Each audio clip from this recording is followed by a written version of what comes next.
For most of human history, filth was simply the price of being alive.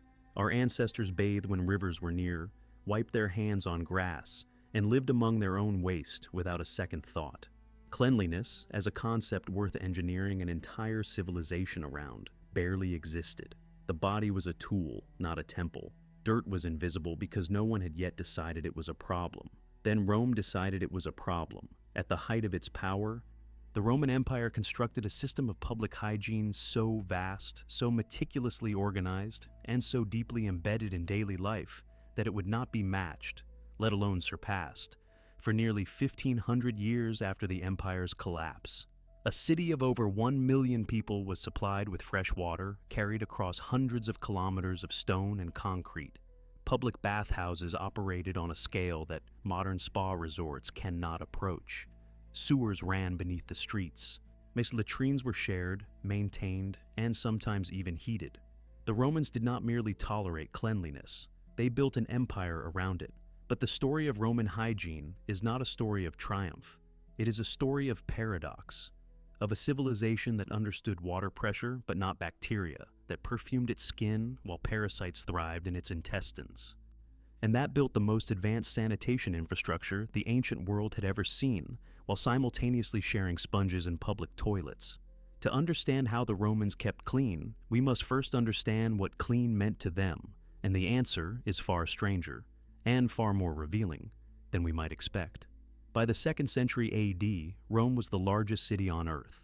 Conservative estimates place the population at around 1 million, though some historians argue for figures closer to 1.5 million during the reigns of Trajan and Hadrian. The density was staggering.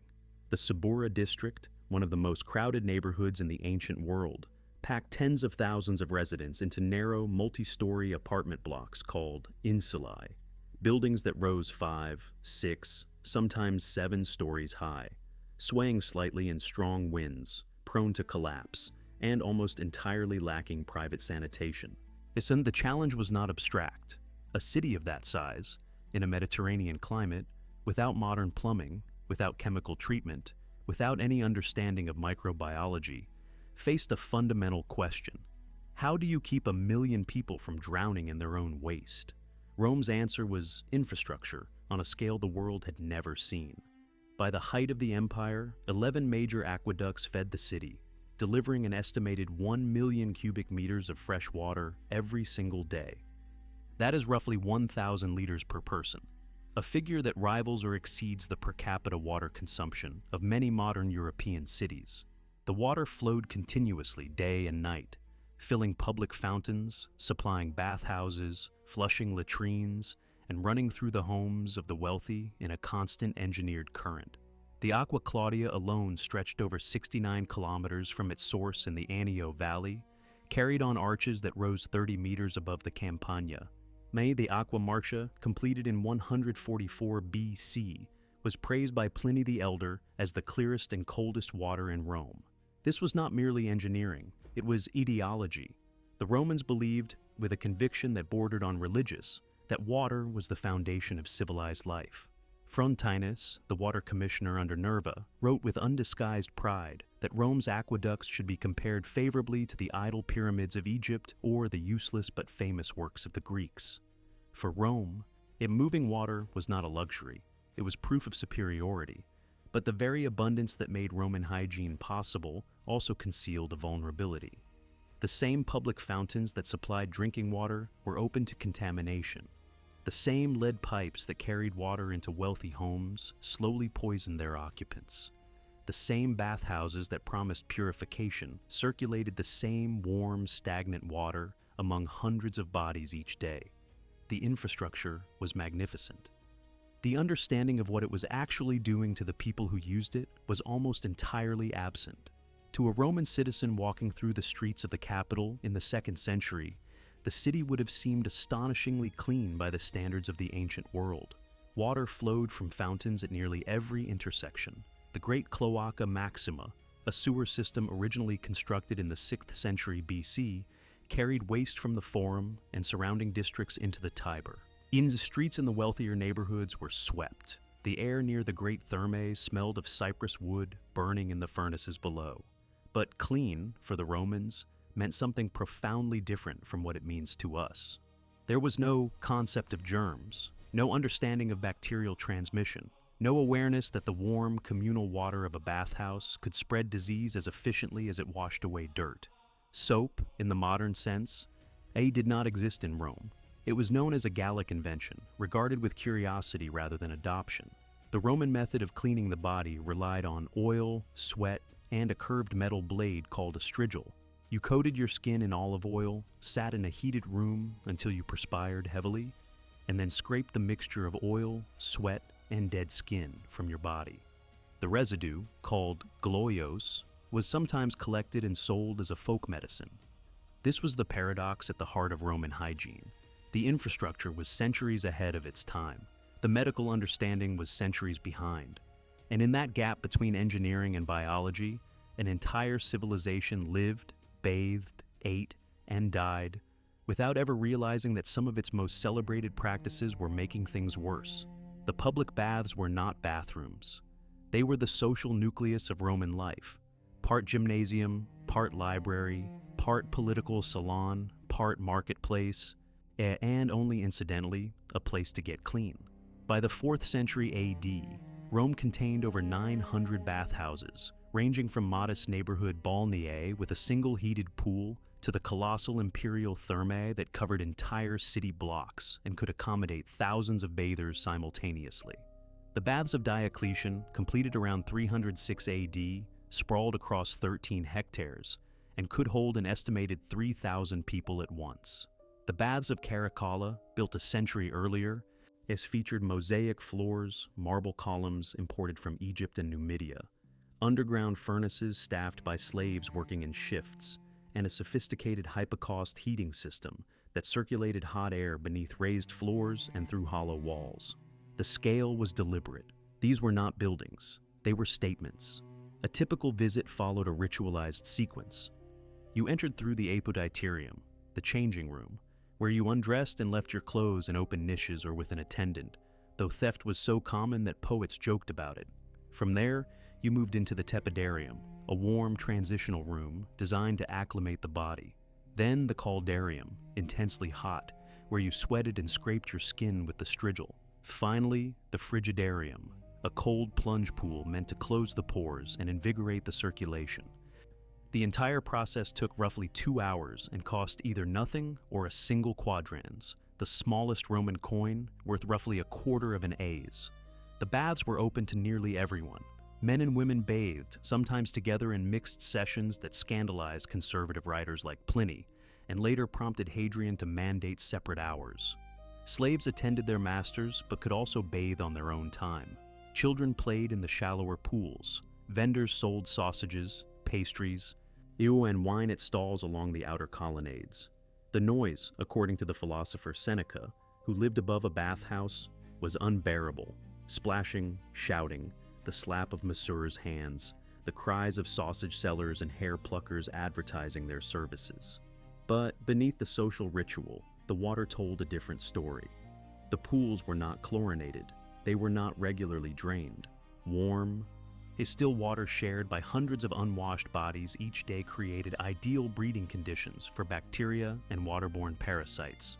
Archaeological evidence from Roman-era latrines and cesspits across Britain, Italy, and the eastern provinces consistently shows high concentrations of roundworm, whipworm, and the eggs of various intestinal parasites. Rates that, remarkably, do not decline compared to pre-Roman populations in the same regions. The baths may have made Romans feel clean. The parasitological record suggests they were anything but. If the baths were Rome's living room, the public latrines were its most unexpectedly communal space. Roman latrinae were not private cubicles. They were open rooms with long stone or marble benches, each bench carved with a row of keyhole-shaped openings, positioned side by side with no partitions between them. A typical public latrine could seat 20 to 60 people simultaneously. You sat next to strangers, conducted conversations, and, according to several ancient sources, even conducted business. Beneath the bench ran a channel of continuously flowing water that carried waste into the sewer system. In front of the bench, a shallow gutter of cleaner water served a specific and memorable purpose. It was where you rinsed the tersorium. The tersorium was a sponge mounted on a stick, the Roman equivalent of toilet paper, and it was shared. You used it, rinsed it in the gutter, and left it for the next person.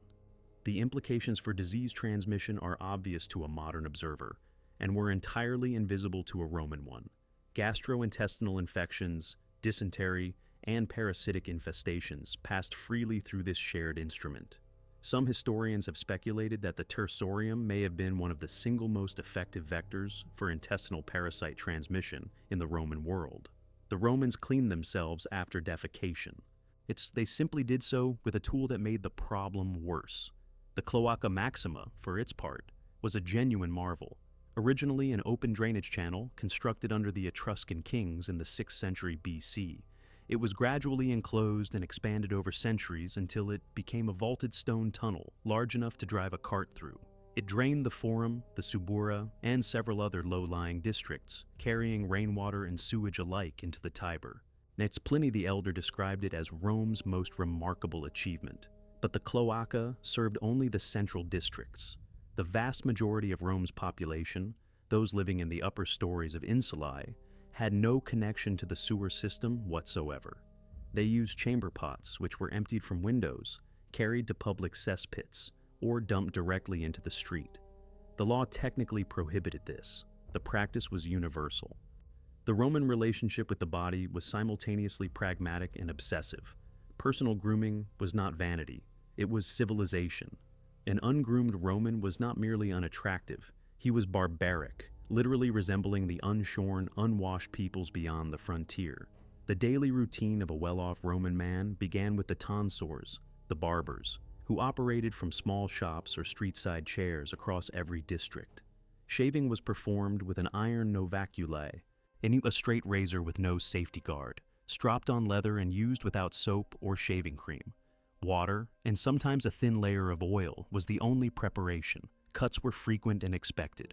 Pliny recorded that spider webs soaked in oil and vinegar were applied to shaving wounds, a remedy that, remarkably, may have had some antiseptic properties due to the vinegar's acidity. The barber's shop was a gathering place, a rumor mill, and a minor surgical theater all in one. Women's hygiene was more elaborate and more chemically adventurous. Cosmetics were widespread among the upper classes and involved ingredients that ranged from the harmless to the genuinely toxic. White lead, cerussa, was applied to the face to achieve the pale complexion that signaled wealth and indoor living. Red ochre, or the sediment of wine, colored the cheeks and lips. Coal, made from antimony sulfide or burned cork, lined the eyes. Ovid wrote an entire poem, Medicamina faciae feminae, prescribing beauty treatments that included barley flour, eggs, narcissus bulbs, ground antler horn, and Tuscan seed. Some of these were inert. The lead was slowly poisonous. Depilatories were common for both sexes. Unwanted hair was removed with razors, tweezers, pumice stones, or a paste made from resin and pitch, a method essentially identical to modern waxing. Professional hair pluckers worked the bathhouses, their services announced by their clients' yelps. The Emperor Augustus was said to have singed his leg hair with hot walnut shells. Bodily hair, for the Romans, was a marker of the uncivilized. Its removal was a daily act of cultural identity. Dental care, by contrast, was rudimentary.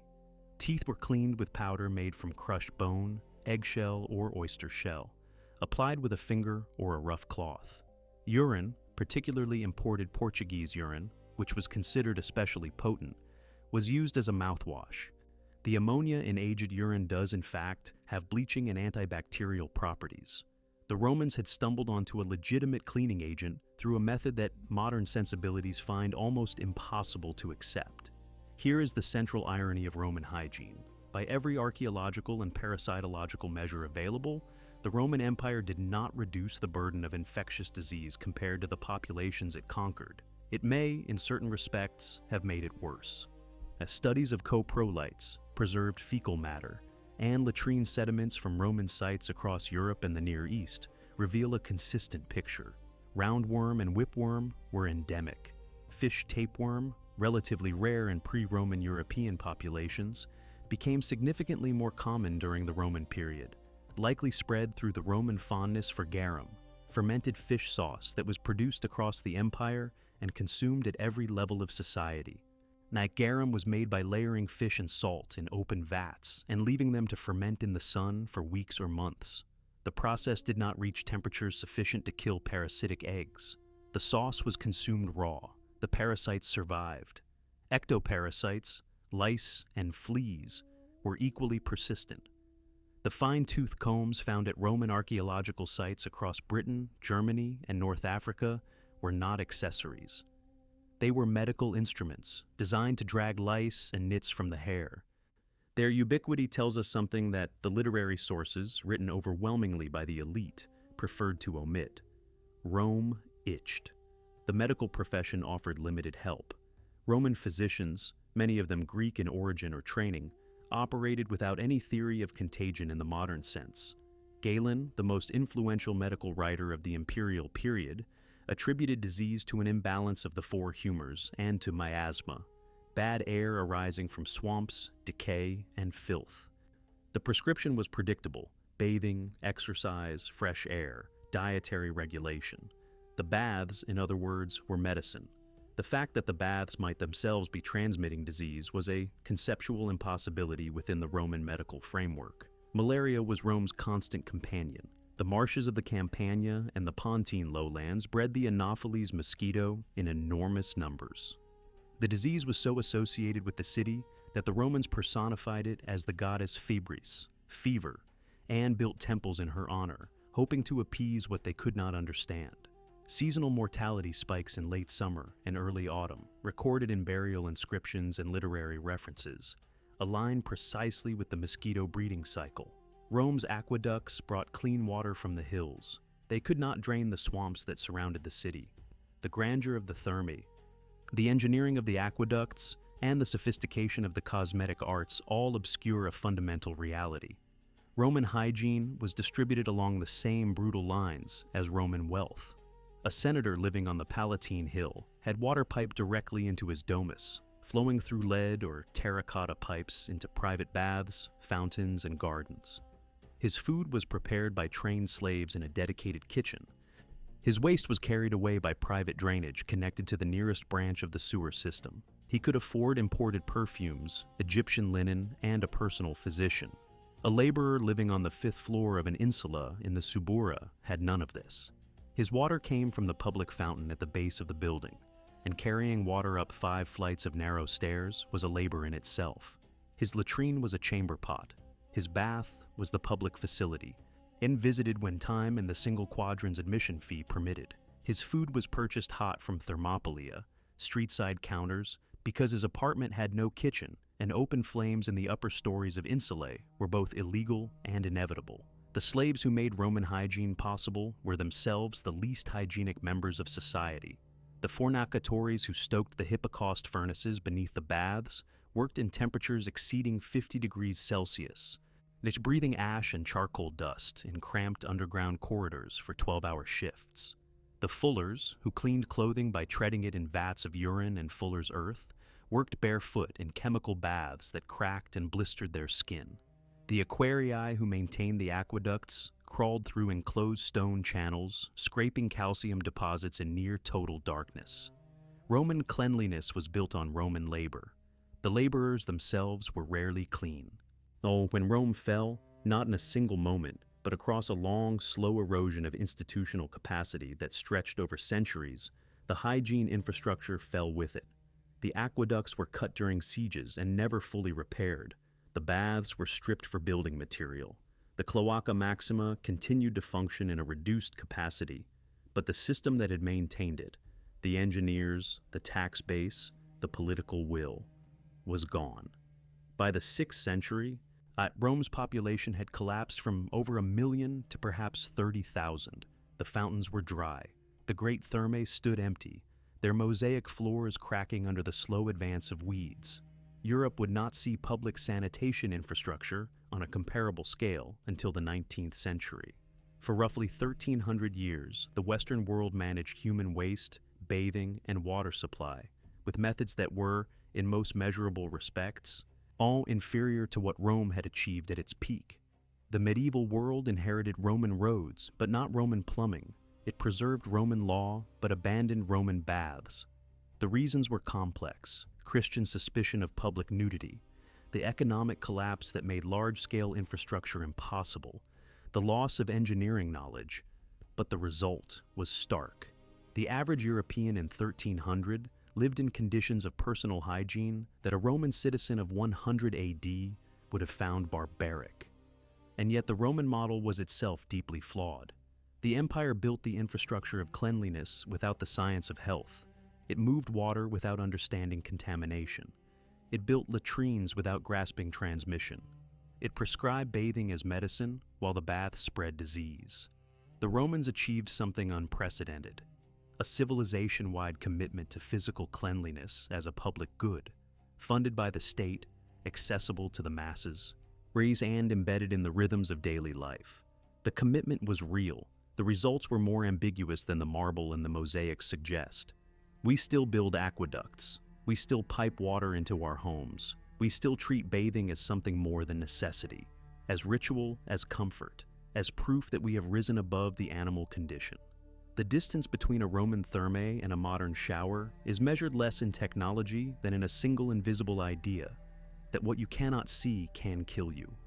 The Romans never learned that lesson. It took us another 18 centuries to figure it out ourselves. The lead pipes are gone, the shared sponges are gone, but the ambition,